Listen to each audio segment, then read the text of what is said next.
dois discos que estão completando 30 anos agora em 2024 e foram, assim, de suma importância para os anos 90. É sobre esses dois que a gente vai falar hoje. Tá curioso para saber, né? Então fica comigo até o final do seguinte. Vem comigo conferir.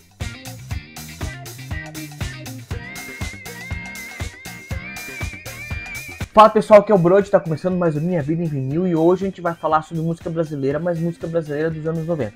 Os anos 90 foram meio que uma continuação dos anos 80, um pouco melhorados, né? Já tinha tecnologia diferente, já tinha flertes diferentes.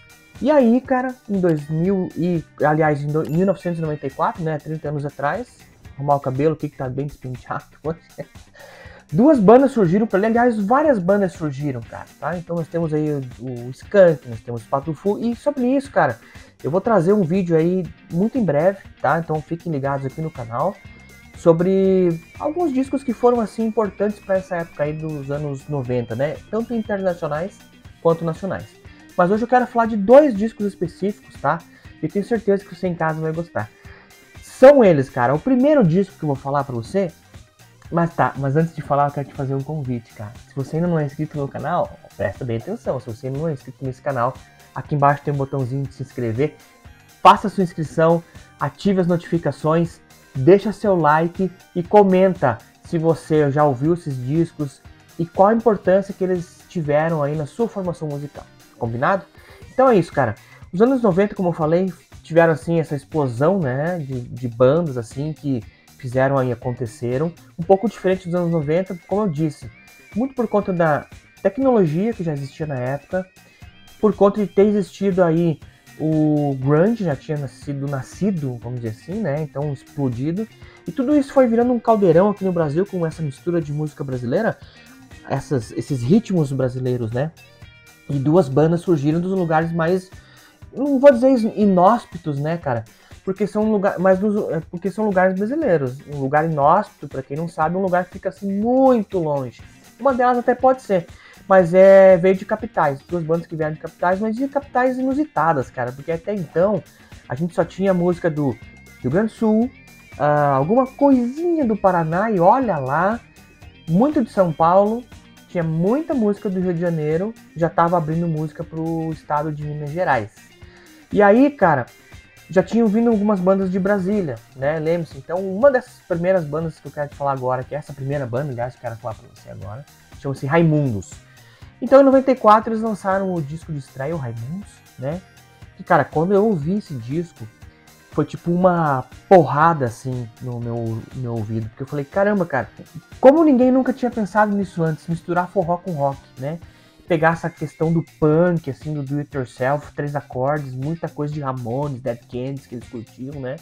E misturar com um triângulo, com um baião, cara, um baixão bem marcado, né? Então a história do Raimundo se confunde com os anos 90, justamente por esse disco de estreia que tem Nega Jurema, tem Puteiro em João Pessoa, tem Selim, tem Palhas do Coqueiro, né? Um baixista muito bom, um guitarrista que era baterista, virou guitarrista. Um vocalista acima da média, um cara carismático demais, o Rodolfo, né, que depois acabou abandonando a banda, enfim. E o baterista que entrou logo depois, porque a história deles, se você ainda não conhece muito da história do Raimundos, até te convido, cara, a você acessar o site da Desconecta, eu vou deixar o linkzinho aqui embaixo com um reviewzinho breve que eu deixei aí sobre os 30 anos de estreia desse disco do Raimundos, que foi muito importante para os anos 90, né? E aí, logo após eles lançaram muitos outros discos legais. O segundo disco, La Volta Nova, é excelente, é uma composição muito mais caprichada, né? Mas eu me lembro desse disco como se fosse hoje, cara. O ano era 94, o ano de lançamento, né? E eu ainda estava na escola, então a gente tinha alguns afazeres que faziam no sábado à tarde. Porque eu, como estudava nessa época, eu acho que já estudava à noite, eu estava à noite, né? Por conta de trabalhar e tudo mais.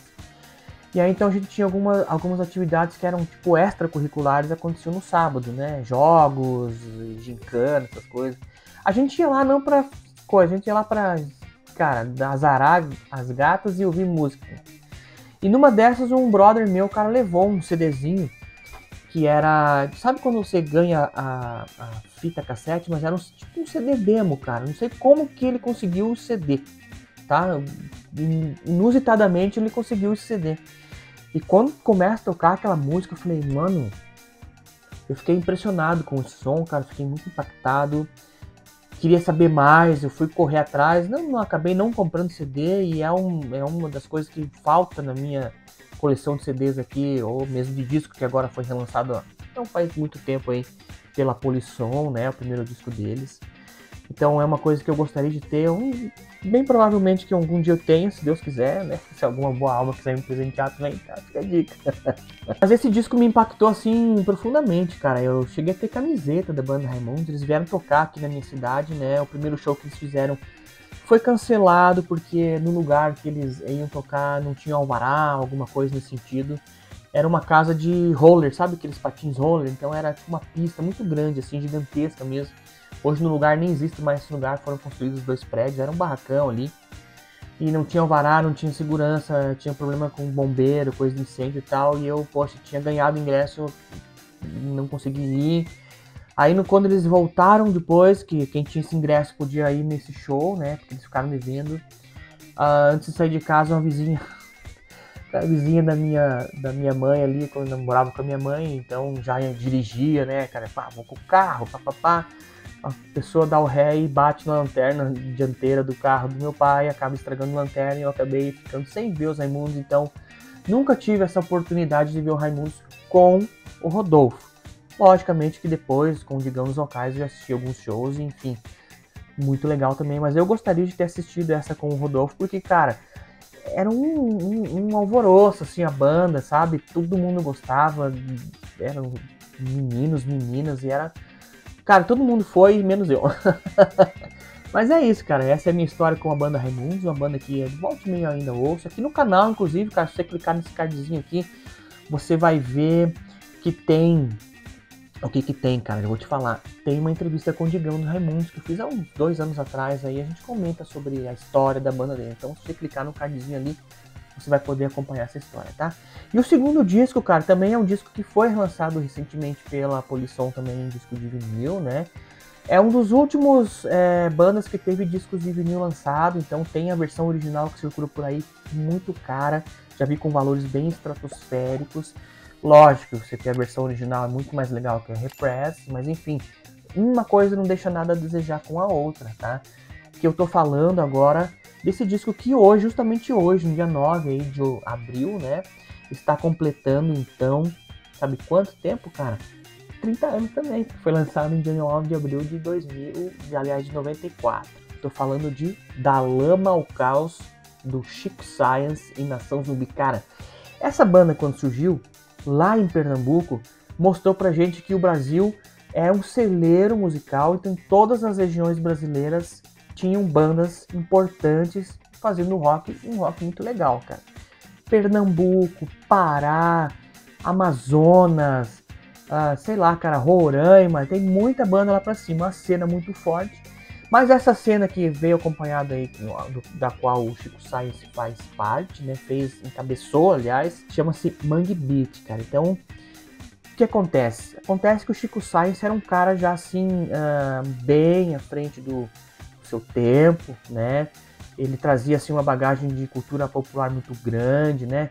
Também se interessava aí muito pela música eletrônica, isso você consegue notar aí no disco, aqueles 2 discos que ele lançou, enfim.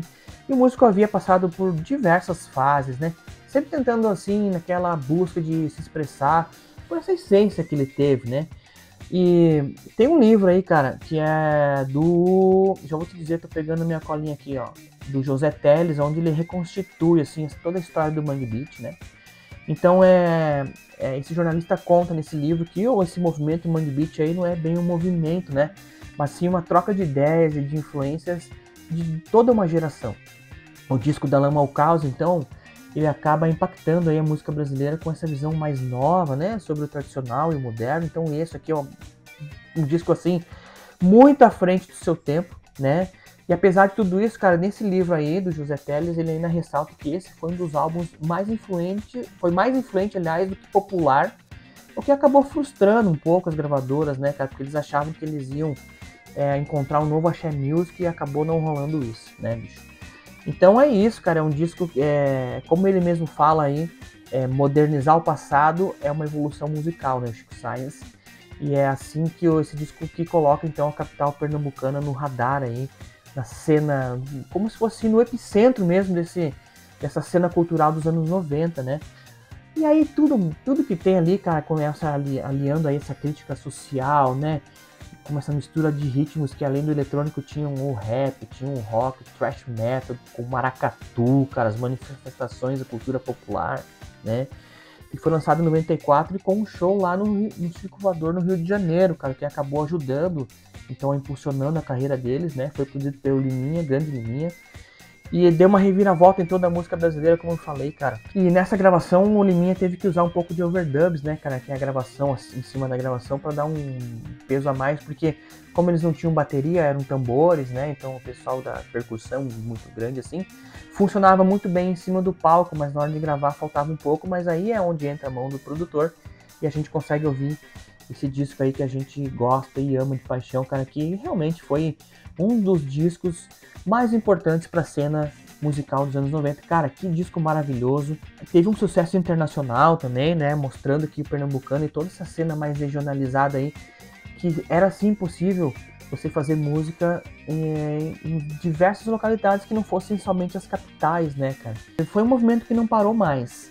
Depois disso ainda veio o Mundo Livre S.A., cara, um monte de outras bandas, assim. O próprio guitarrista aí do Chico Science, né, cara, o Lúcio Maia, um cara que lançou uns projetos muito legais. Ele é um cara, tocou inclusive com o Soulfly, cara, olha só que doideira. Mas tem um projeto dele, cara, deixa eu procurar aqui, eu não lembro de cabeça. Maquinado, lembrei, Maquinado, ele lançou acho que 2 ou 3 discos, cara, que é simplesmente muito foda. Claro, o nosso assunto aqui é o Chico Science, mas olha quanta coisa a partir do Nação Zumbi que veio vindo, né, cara? Jorge do Peixe, que continua aí nativo até hoje. E é um disco, então, cara, que comemorando 30 anos a gente consegue notar, assim, que teve toda essa influência. E, cara, se não fosse tão influente, a gente não estaria hoje, justamente aqui, conversando sobre esse disco aí, né? Que é um dos grandes discos dos anos 90, junto com a estreia do Raimundos. Então, olha só, cara, misturar punk rock com forró, né? E misturar essa coisa do rap, da música eletrônica com essa cultura pernambucana, né, cara? Eram coisas novidades. Eu lembro muito de assistir, eu não tinha MTV em casa, mas eu lembro muito de assistir na casa dos amigos, enfim, quem tinha, né? Eu passava a tarde lá, cara, onde tinha MTV, eu assistia. De ver, assim, acompanhar muito o Raimundos no começo, mas a exposição que teve esse Mangue Beat, cara, a MTV fez um especial muito louco. Inclusive, se você assistir aí na MTV, né, o lado B da MTV, eu acho até que o Gastão fala e comenta sobre isso, mostra algumas cenas dele indo lá, fazendo essa matéria sobre o Mangue Beat, mostrando o pessoal lá tomando cerveja, boteco. Cara, parece que eles estão, assim, num lugar, é muito engraçado de ver, cara. Sabe? Tipo assim, gente como a gente fazendo um som que cresceu. E aí o Chico Science teve um acidente de carro que fatalizou sua vida, né? Que infelizmente nos deixou. Mas a sua obra ficou marcada. E é sobre isso que a gente falou hoje, então. Sobre Chico Science, Nação Zumbi, o disco Da Lama ao Caos. E sobre o primeiro disco do Raimundos. 2 grandes bandas e 2 grandes discos que impactaram, assim. Acredito que você que está do outro lado deve, se você não gosta, mas você deve ter ouvido em algum momento e você achou engraçado, você achou interessante, né? E se você teve esse sentimento, cara, você, por favor, deixe seu comentário aqui embaixo, o que você achou da estreia do Raimundos, o que você achou da estreia do Chico Science, se esses 2 discos ainda fazem sentido para você, se sim foram discos que mudaram a cena musical brasileira, comenta aí embaixo, cara, o que você tem assim para comentar pra gente continuar o nosso debate por ali. Combinado? Então é isso, cara. Esse foi o nosso vídeo de hoje. Espero que você tenha gostado. E, cara, se você gostou, deixe seu like, compartilha essa matéria com seus amigos. Aliás, esse vídeo, né, com seus amigos. Deixe seu like, como já falei. Ative as notificações e se inscreva nesse canal para não perder nenhuma atualização. Combinado? Beijão. Agradeço de coração. A gente se encontra no próximo vídeo. Valeu.